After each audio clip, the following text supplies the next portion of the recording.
ಎಲ್ಲಿ ಉಪಸ್ಥಿತರಿರುವವರೆಲ್ಲ MCF ನಲ್ಲಿ ಕೆಲಸ ಮಾಡಿ ನಿವೃತ್ತರಾದ ಎಲ್ಲ ಶ್ರೇಣಿಗಳ ನೌಕರರು.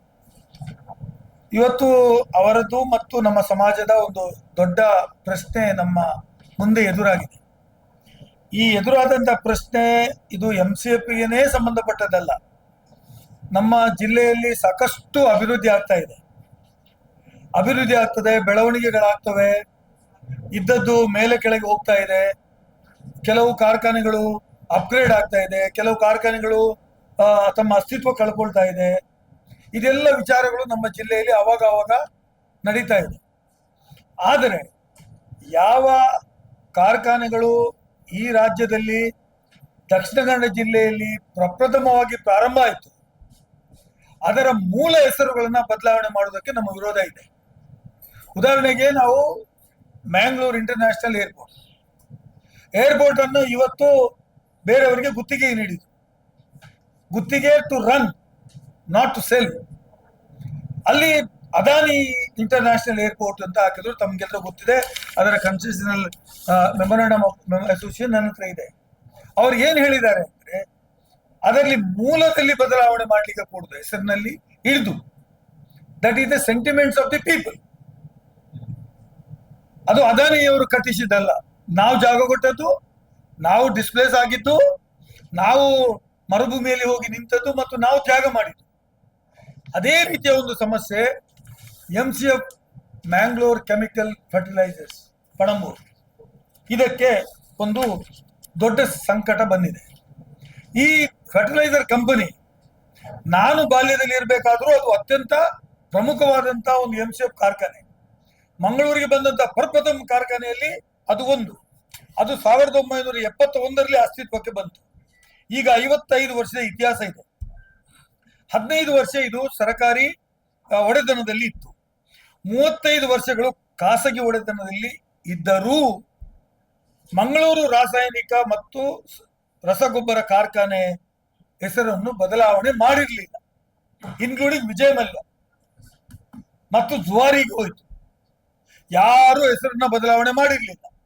ಆದರೆ ಇವತ್ತು ಸುಮಾರು 15 ವರ್ಷಗಳ ಈ ಒಂದು ಪೀರಿಯಡ್ನಲ್ಲಿ UB ಕಂಪನಿಯವರು ಬಂದರು, ಜುವಾರಿ ಬಂದರು, PPL ಬಂದರು, MCF ಒಡೆತನ ಹೊಂದಿದಂತ ಅಡ್ವೆಂಟಸ್ ಅಂತೇಳಿ ಗುಂಪು 2 ಫರ್ಟಿಲೈಸರ್ ಕಂಪನಿಗಳನ್ನು ಪಾರಾದೀಪ್ ಫಾಸ್ಫೇಟಸ್ ಜೊತೆ ವಿಲೀನಗೊಳಿಸಿತು.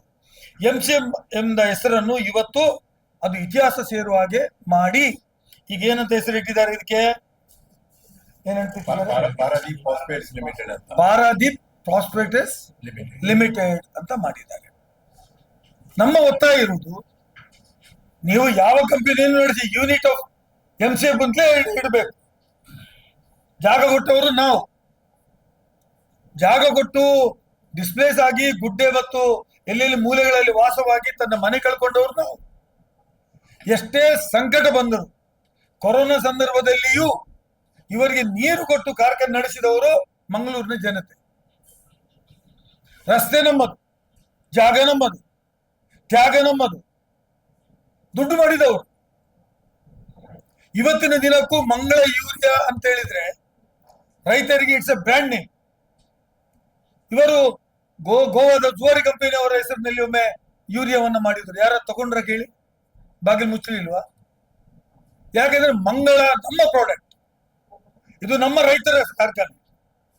ಇವರು ದಿವಸಕ್ಕೊಂದು ಜನ ಬರೋದು, ದಿವಸಕ್ಕೊಂದು ಹೆಸರು ಕೊಡುವುದನ್ನ ನಾವು ಒಪ್ಪೋದಿಲ್ಲ.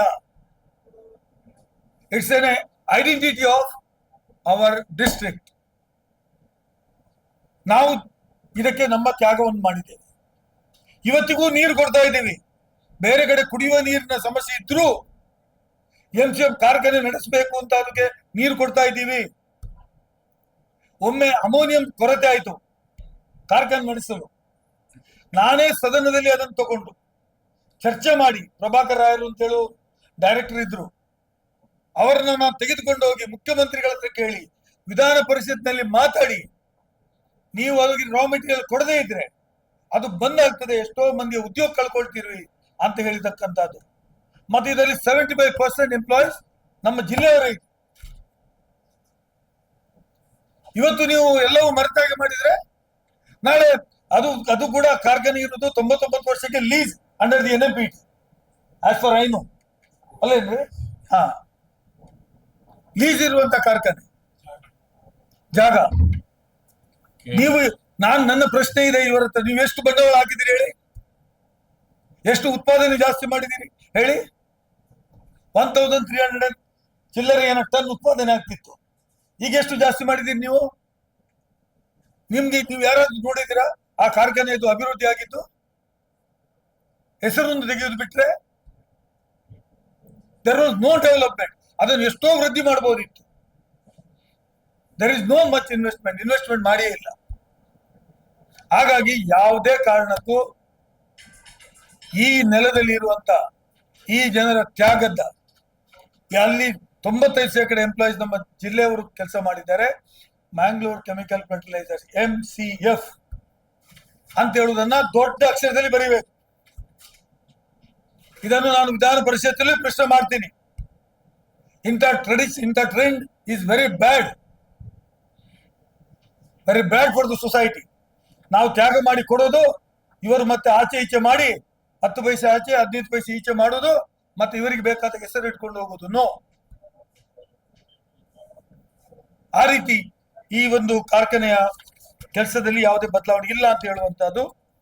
ಮತ್ತು ಮಂಗಳೂರಿನ ಜನತೆ 5 ದಶಕಗಳ ಅನ್ಯೋನ್ಯತೆ ಸಂಬಂಧವನ್ನು ಇಟ್ಟುಕೊಂಡಿದ್ದೇವೆ.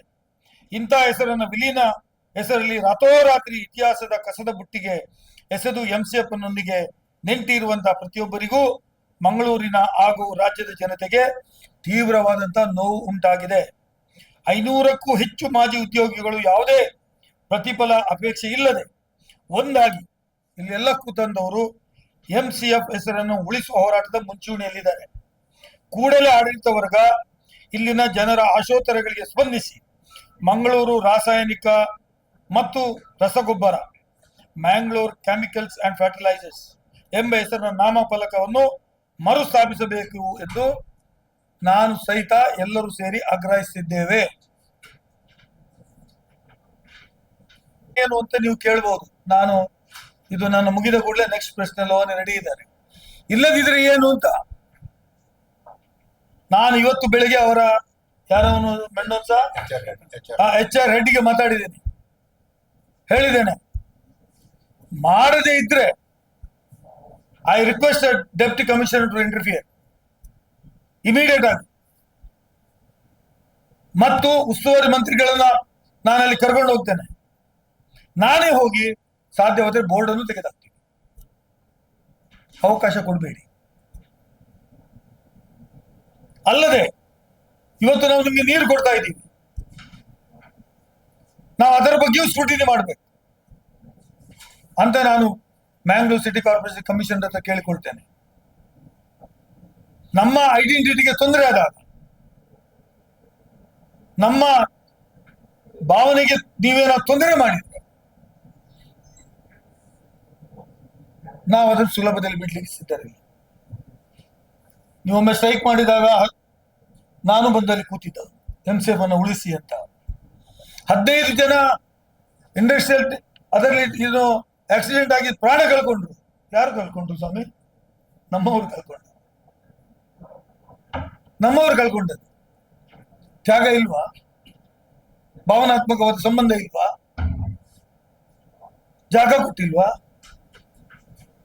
ಎಲ್ಲವೂ ತೆಗೆದುಕೊಂಡು ಮನಸ್ಸಿಗೆ ಬಂದ ಹಾಗೆ ಇನ್ನು ಮುಂದಕ್ಕೆ ನಮ್ಮ ಜಿಲ್ಲೆಯೊಳಗೆ ಅಥವಾ ರಾಜ್ಯದಲ್ಲಿ ಯಾವುದೇ ಸರ್ಕಾರಿ ಕಾರ್ಖಾನೆಗಳು ಈ ರೀತಿ ಮ್ಯಾನೇಜ್ಮೆಂಟ್ ಬದಲಾವಣೆ ಆದಾಗ ತಮ್ಮ ಹೆಸರನ್ನು ಹಾಕೊಂಡು ಸುತ್ತಾಡೋದಕ್ಕೆ ನಮ್ಮ ವಿರೋಧ ಇದೆ. ಇದು ಅವರು ಮನಸ್ಸಿನಲ್ಲಿ ಇಟ್ಟುಕೊಳ್ಬೇಕು. ಎಲ್ಲವೂ ಕಾಂಟ್ರಾಕ್ಟ್ ನ್ಯಾಯ ಇರುವುದು ಲೋಕಲ್ನ ಸಮಾಜದ ಭಾವನೆಗಳಿಗೆ ಸ್ಪಂದಿಸಬೇಕು. That is the one point everywhere it is there in all contract. ಹಾಗಾಗಿ ಇದರ ಬಗ್ಗೆ ನಾವು ತೀವ್ರವಾದಂತ ಪ್ರತಿಭಟನೆ ಮಾಡ್ತೀವಿ. ಇಮ್ಮಿಡಿಯೇಟ್ ಆಗಿ ಮಾಡಬೇಕು. ಇಲ್ದಿದ್ರೆ ನಾವಲ್ಲಿ ಉಪವಾಸ ಸತ್ಯಾಗ್ರಹ ಕೂತ್ಕೊಳ್ಳುವುದು ಪ್ರಯತ್ನ ಇದೆ ಅಲ್ವಾ ಸುರೇಶಣ್ಣ? ಇದೆ. ಮತ್ತು ನಮ್ಮ ಎಲ್ಲ ರೀತಿಯ ಹೋರಾಟಗಳು ಮಾಡ್ತೀವಿ. ಮತ್ತು ಕೂಡಲೇ ಅದಕ್ಕೆಲ್ಲ ಅವಕಾಶ ಕೊಡಬೇಡಿ. ಇದೆಲ್ಲವನ್ನ ಬಹಳ ರೀತಿಯಲ್ಲಿ ಸೌಹಾರ್ದ ರೀತಿಯಲ್ಲಿ ಇದು ಪರಿಹರಿಸಬೇಕು ಮತ್ತು ಅದರ ಹೆಸರನ್ನ ಕೂಡಲೇ ನಿಮ್ಮ ಹೆಸರು ಏನಿದೆ ಅದು ಹಾಕಿ, ನಮ್ದೇನು ಅಡ್ಡವಿಲ್ಲ. ಆದರೆ MCF ಅಂತ ಹೇಳೋದು ಜನರ ಕಣ್ಣಿಗೆ ಕಾಣುವ ಹಾಗೆ ಆ ಐಡೆಂಟಿಟಿಯನ್ನು ಉಳಿಸಿಕೊಳ್ಳಿ, ಅದರ ಐಡೆಂಟಿಟಿಯನ್ನು ಉಳಿಸಿಕೊಳ್ಳಿ. ನೀವು ನಿಮ್ಮ ಯೂನಿಟ್ ಹೆಸರು ಹಾಕೋದಕ್ಕೆ ನಾವು ಯಾರು ಬೇಡ ಅಂತ ಹೇಳಿ, but you have to retain the name of MCF. ಇಷ್ಟೊಂದು ಬಿಟ್ರೆ ಬೇರೆ ನಮ್ದು ಏನೂ ವಾದ ಇಲ್ಲ. ನಮ್ದು ಕಾರ್ಖಾನೆ ನಡೆಯಬೇಕು, ಹೆಚ್ಚು ವ್ಯಾಪಾರ ಮಾಡಬೇಕು, ಹೆಚ್ಚು ಜನರಿಗೆ ಕೆಲಸ ಕೊಡಬೇಕು, ಇದಕ್ಕೆ ಫುಲ್ ಸಪೋರ್ಟ್.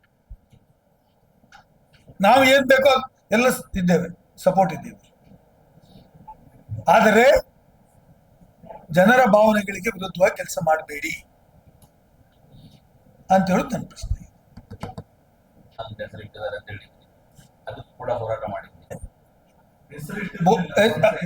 ಅದಾನಿ ಅಂತ ಬರೆದು ಮ್ಯಾಂಗ್ಳೂರ್ ಇಂಟರ್ನ್ಯಾಷನಲ್ ಏರ್ಪೋರ್ಟ್ ಅಂತ ಬರೆದಿದ್ರು.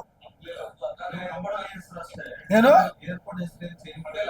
ಅದಾನಿ ಅಂತ ಹೇಳೋ ಹೆಸರನ್ನ ಹಾಕಿದ್ರೋ ಇಲ್ವೋ? ನಾವು ಅಲ್ಲಿ ಹಾಕಿದ್ರ ಇಲ್ವೋ ಬೋರ್ಡ್ ಅಲ್ಲಿ? ಅವರ ಕಂಪನಿ ಹೆಸರು ಮನೆಯಲ್ಲಿ ಅಲ್ಲಿ ಬೋರ್ಡ್ ಅಲ್ಲಿ ಹಾಕಿದ್ರ ಇಲ್ವೋ? ಹಾಕಿದ್ದು ನಾವು ತೆಗೆಸಿದ್ದೇವಲ್ಲ. ಈಗ ನೀವು ACC ಸಿಮೆಂಟ್ ನೋಡಿ, ಅದಾನಿ ಇದೆ, ACC ಸಿಮೆಂಟ್ ಅಂತ ಹೇಳುದು ಉಳ್ಕೊಂಡಿದೆ. Identity is that.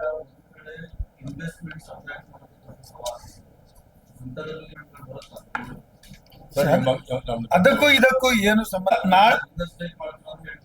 ನಾಳೆ ಅಂತ ವಿಚಾರ ಸ್ಟಾರ್ಟ್ ಮಾಡುವಾಗ ನಾವು ಏನು ಕೊಡ್ತೇವೆ ಅದನ್ನು ಅವ್ರು ಮರಿಬಾರ್ದಲ್ವಾ?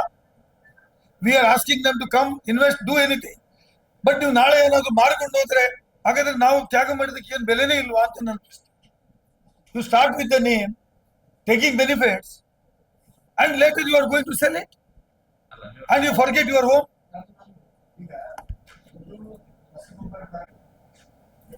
ಹೌದು,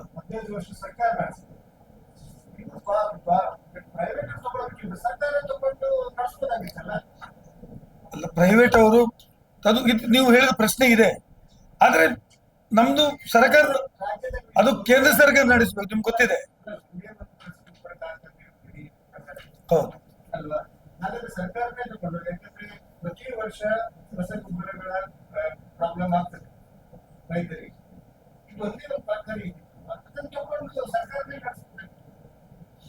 ಅದು ದಟ್ಸ್ ಎ ಪಾಲಿಸಿ ಮ್ಯಾಟರ್ ಇರ್ತದೆ ಬ್ರದರ್. ಅದನ್ನ ನಾನೀಗ ಅದಕ್ಕೆ ಉತ್ತರ ಕೊಡ್ಲಿಕ್ಕೆ ಬರೋದಿಲ್ಲ.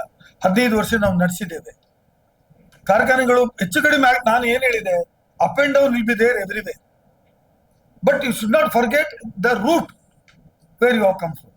ಅಷ್ಟೇ.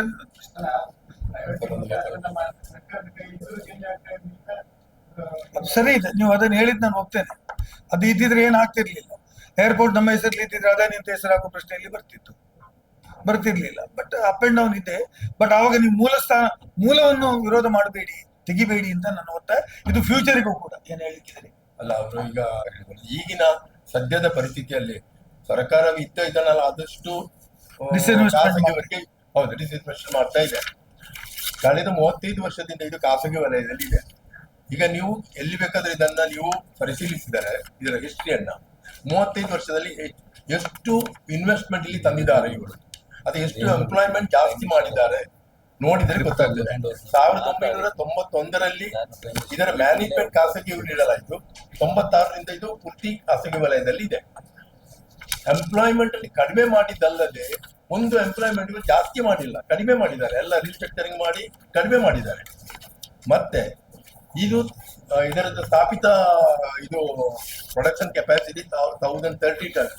ಇವರಿಗೆ ಕೊಡುವಾಗಲೇ ರಿವ್ಯಾಂಪ್ ಮಾಡಿ ಇದನ್ನು 1250 ಟನ್ ತನಕ ಕೊಂಡೋಗಿದ್ದಾರೆ.